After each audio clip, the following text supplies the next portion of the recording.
ተፈጥሮ የቅዱሱ ማየት ነበረብኝ። ምንድነው የተፈጠረው? የሆነ ነገር አለ አይደል? የስራ ጉዳይ ነው? አይ አይደለም። ምንድነው? ኤልሲ አንቺን የሚመለከት ነው። ምን? ቤትሽ ተቃጥሏል። ወይኔ ያደደብ ነው አይደል? እኔም ያንን ያልኩት። ሙሉ ለሙሉ ነው እንዴ ተቃጠለው? የቤት እቃዎች እንዳለ ወድመዋል። ቤቱን ግን ሰዎች ተረባርበው አድነውታል። ሰው አይጎዳ እንጂ እቃ እንኳን ይተካል። የትምህርት ማስረጃና አንዳንድ የስራ ዶክመንቶች ነበሩ። እነሱንም እኮ ድጋሚ እናገኛቸዋለን። በሱ ቤት አሁን እኛን ለማስደንገጥ እየሞከረ ነው። እብድ መሆኑን ማወቃችንም አንድ ነገር ነው። ከዚህም በላይ እብድ ነው።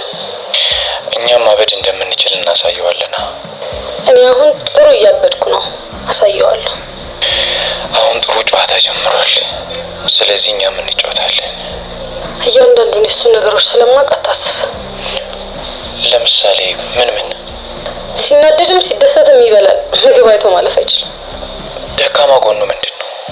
ካልበላ ማሰብም መረጋጋትም አይችልም። እንዴት? አግኝተህ ስታወራው ኮንፈርት እንዳይሰማው ከፈለክ አንተ እየበላ አስጎምዣው።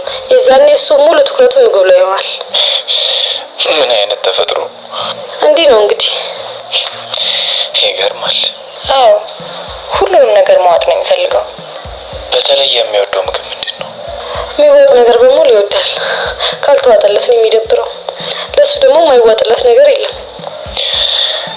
እሺ ለማንኛውም ተጫወቱ። እኔ መሄድ አለብኝ።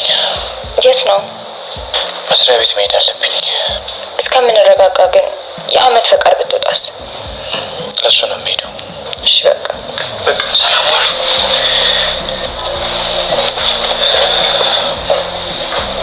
ልታስገኑኝ አትሞክሩ እንጂ ጭራሽ በእኔ ፊት ትሳሳማላችሁ። ታዲያ ባሌ አይደል እንዴ? እና ታዲያ እንግዳ አይከበርም?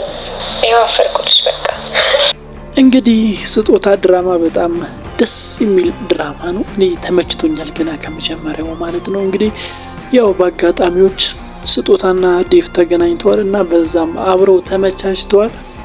ያው ዴቭም ስጦታን በጣም ወዷታል እና ካለባት ችግር ሊጠብቃት አቅዷል። የሚያስከፍለውን ዋጋ ሁሉ ከፍሎ ሊጠብቃት ሊንከባከባት ፈልጓል።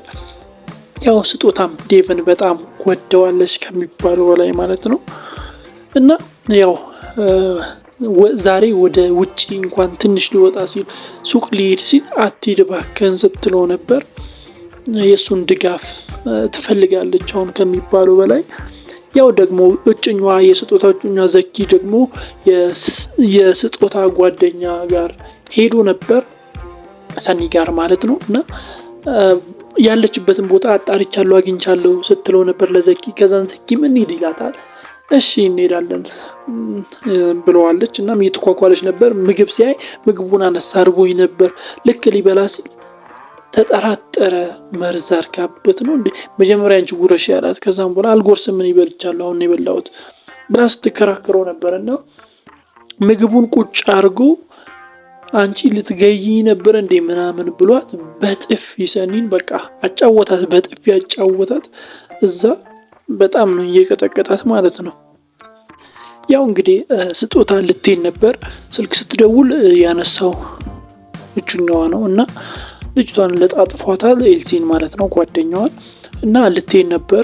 አልፈራህም ምናምን ስትለው ነበር። ልክ ልትወጣ ስትል ዴቭ ከበር መጣባት። አንቺ አትሄጂም ምን ሄዳለሁ ያንቺ መሄድ ነገሮችን ነው የሚያባብሰው እንጂ ሌላ ምንም ነገር አይፈጥርም ብሏት እሷን ከልክሏት እሱ ከኢንስፔክተር ጓደኛው ከግርምሽ ጋር አብሮ ሄዷል እና ሲገቡ ዝርር ብላለች ኤልሲ አልጋ ላይ ማለት ነው እና አንስተዋት ይዟት መጡ።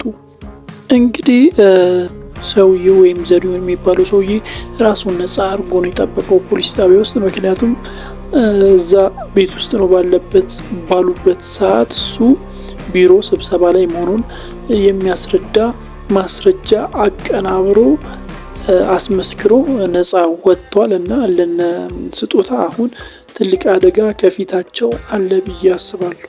እናም ግርምሽም ራሳችሁን ጠብቁ እና በቻላችሁት መጠን ማስረጃ ያዙበት ሲላቸው ነበር። ያው እንግዲህ ዴቫ ሰዎች እንደሚከተሉትና እየተከታተሉት እንደሆነ አውቋል። ስለዚህ ለስጦታና ለኤልሲ ነግሯቸዋል። የመጀመሪያ ስራቸው እሱን ሰው ማግኘት ነው እና ለመፋለም ያው ቃል አስገብቷቸዋል።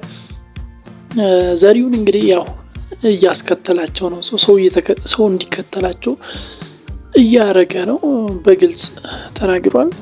ከተያዝክ አታቀኝም አላቅህም ሲለው ነበር።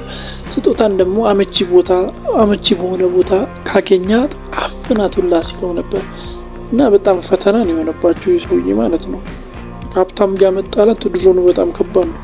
እንግዲህ ያው ስጦታ ፍርሃት አለባት በጣም ያንተን ህይወት እንዳላበላሽ ስትለው ነበር ዴቭን። ዴቭ ግን ያው እንደምትወደው ይጠይቃታል። አዎ በጣም ነው የምወደው፣ ስሜቴ የእውነት ነው ብለዋለች እና በቃ ችግር የለውም እሱን አታስቢ፣ አንቺ ወደፊት ስለሚኖረን ደስተኛ ህይወት አስቢ፣ በሚስትና በሀገር ድርድር የለም ቀልድ የለም እኔ እፋለማለሁ ሲላት ነበር እና በጣም ደስ ብሏታል። ባገኘችው በዚህ በአጭር ቀናት ውስጥ ባገኘችው ህይወት በጣም ደስተኛ ሆናለች ማለት ነው።